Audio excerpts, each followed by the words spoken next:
আসসালামু আলাইকুম, কেমন আছেন সবাই? আশা করি সবাই খুবই ভালো আছেন। আলহামদুলিল্লাহ আমি খুব ভালো আছি। Welcome to my channel Ruma kitchen. আজকে আবার আপনাদের সামনে চলে এলাম নতুন একটা রেসিপি নিয়ে। তাহলে দেখে নিন আজকে আমি আপনাদের সঙ্গে কি তৈরি করছি। আজকে আমি তৈরি করে নেব ফুলকপির ফুলুরি। দেখতে পাচ্ছেন ফুলকপিটাকে আমি কিন্তু সেদ্ধ করে নিয়েছি লবণ দিয়ে। কীভাবে তাহলে ফুলকপির ফুলুরি তৈরি করি সেটাই আপনারা দেখে নিন।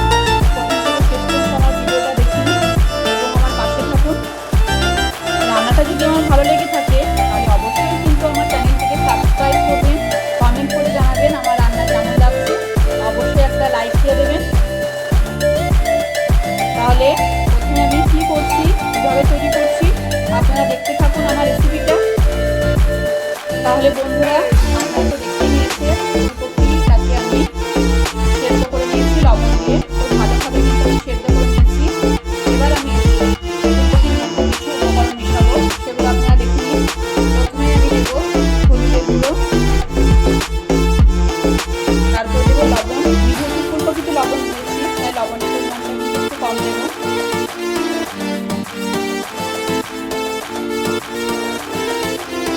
খুবই অল্প পরিমাণে আমি আদা বাটা দিচ্ছি, খুবই সামান্য পরিমাণ আমি বেকিং সোডা দিচ্ছি, আর আমি এখানে দেবো পরিমাণ মতো বেসন। বেসনটা পরিমাণ অনুযায়ী দিতে হবে। হাত দিয়ে চটকিয়ে মাখতে মাখতে আমার যতটা বেসন লাগবে ততটাই আমি দেবো। এখন আমি আন্দাজ করে কিছুটা দিচ্ছি।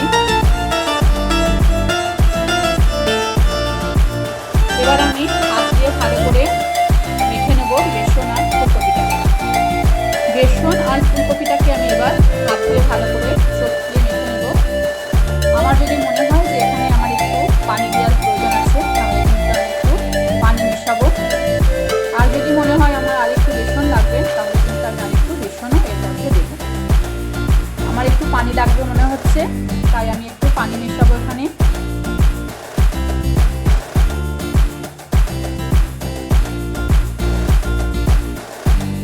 এবার আমি একটু এখানে পানি অ্যাড করব প্রয়োজন মতো।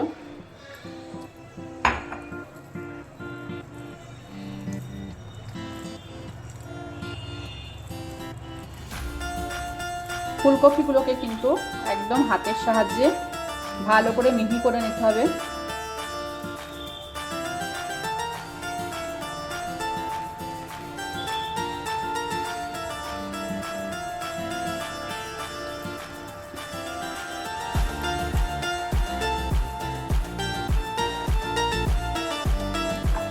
আর একটু পানি আমি এখানে অ্যাড করব। আবারও আমি হাত দিয়ে ভালো করে মাখিয়ে নেব। ঠিক যেরকম ভাবে ফুলুরি তৈরি করে ব্যাটারটা কিন্তু ঠিক সেরকমই হবে।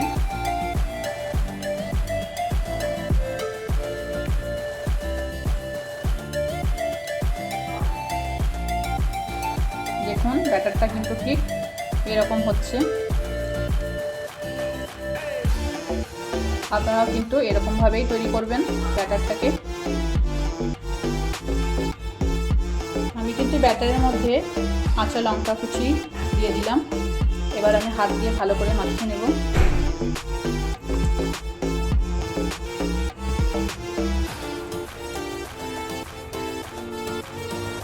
ব্যাটারটা তো আমার খুব ভালোভাবে তৈরি করা হয়ে গেছে। এবার আমি তেলে ফ্রাই করে নেব ফুলুরি আকারে। ফুলকপির ফুলুরিগুলো ভাজার জন্য আমি একটা গ্যাসের মধ্যে কড়াই বসিয়ে দিয়েছি। এবার এখানে পরিমাণ মতো আমি সাদা তেল দিয়ে দেব। তেলটা একটু বেশিই দিতে হবে।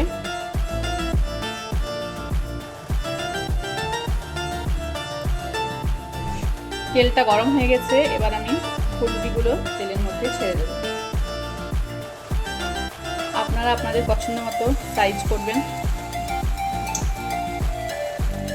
আমি আমার মতো করে করছি।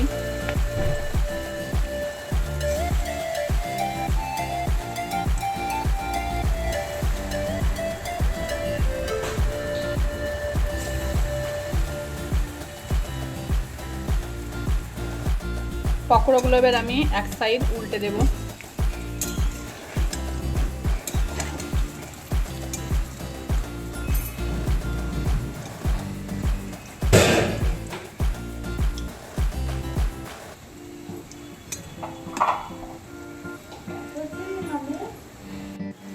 দেখুন পকোড়াগুলো কিন্তু আমার একদমই লাল লাল করে ভাজা হয়ে গেছে। এগুলো কিন্তু আমি সব একটা জায়গায় তুলে রেখে দেবো। আপনারা কিন্তু এই পকোড়াগুলো এরকমভাবে শুধু শুধুও খেতে পারেন, আবার রান্না করেও খেতে পারেন। আজকে কিন্তু আমি আপনাদেরকে রান্না করেই দেখাবো। তাহলে পকোড়াগুলো আমি এবার তুলে নিই। তেলটা আমার গরম হয়ে গেছে। তেলের মধ্যে আমি এবার তেজপাতা আর গোটা জিরে ফোড়ন দিলাম। একটা শুকনো লঙ্কা ফোড়ন দিয়ে দিলাম। ফোড়নটা আমার ভাজা ভাজা হয়ে গেলে আমি এর মধ্যে পেঁয়াজ কুচি দিয়ে দেবো। পরিমাণ মতো আমি পেঁয়াজ কুচি দিচ্ছি।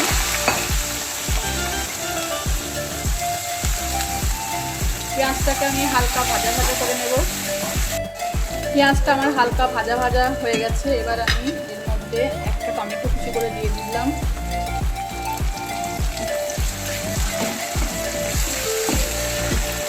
টমেটোটা যাতে তাড়াতাড়ি নরম হয়ে যায় তার জন্য আমি একটু লবণ দিয়ে দিলাম।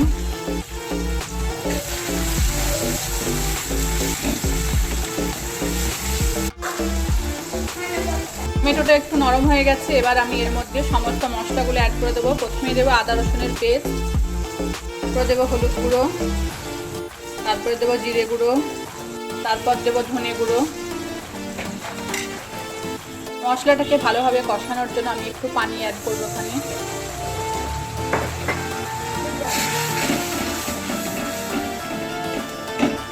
মশলাটাকে আমি ভালোভাবে কষিয়ে নেব।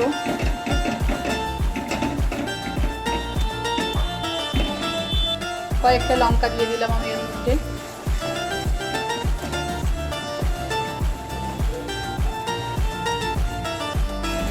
মশলাটা আমার ভালোভাবে কষানো হয়ে গেছে। এবার আমি গ্রেভিটা তৈরি করার জন্য এখানে আমি পানি অ্যাড করে দেবো। এখানে আমি পরিমাণ মতো পানি দিয়ে দিয়েছি। এবার গ্রেভিটা ফুটে গেলে আমি এবার ফুলকপির ফুলুরিগুলো এর মধ্যে এবার আমি দিয়ে দেব।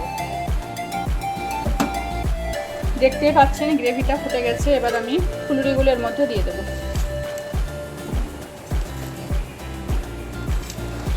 দেখতেই পাচ্ছেন সমস্ত ফুলুরিগুলো আমি এর মধ্যে দিয়ে দিয়েছি। এবার আমি 5 মিনিট ঢাকা দিয়ে রান্না করে নেব ফুলুরিটাকে। 5 মিনিট হয়ে গেছে। দেখতেই পাচ্ছেন ফুলুরিগুলো প্রায় কিন্তু সেদ্ধ হয়ে গেছে। আপনারা কিন্তু দেখছেন গ্রেভিটা একটু বেশি আছে, কিন্তু এটা কিন্তু নামানোর পরে অনেকটাই টেনে নেবে। তাই এবার আমি কিন্তু রান্নাটা বন্ধ করে দেব। নামানোর আগে আমি একটু গরম মশলা ছড়িয়ে দেব।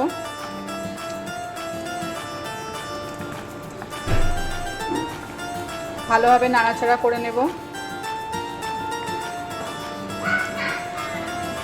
আপনারা কিন্তু অবশ্যই একবার ফুলকপির ফুলুরি তৈরি করে এরকমভাবে রান্না করবেন। ফুলকপি তো আপনারা অনেক রকমভাবেই খেয়েছেন। আমার এই রেসিপিটা ফলো করে আপনারা কিন্তু অবশ্যই একবার তৈরি করবেন। এই রান্নাটা কেমন লাগছে আমাকে অবশ্যই জানাবেন।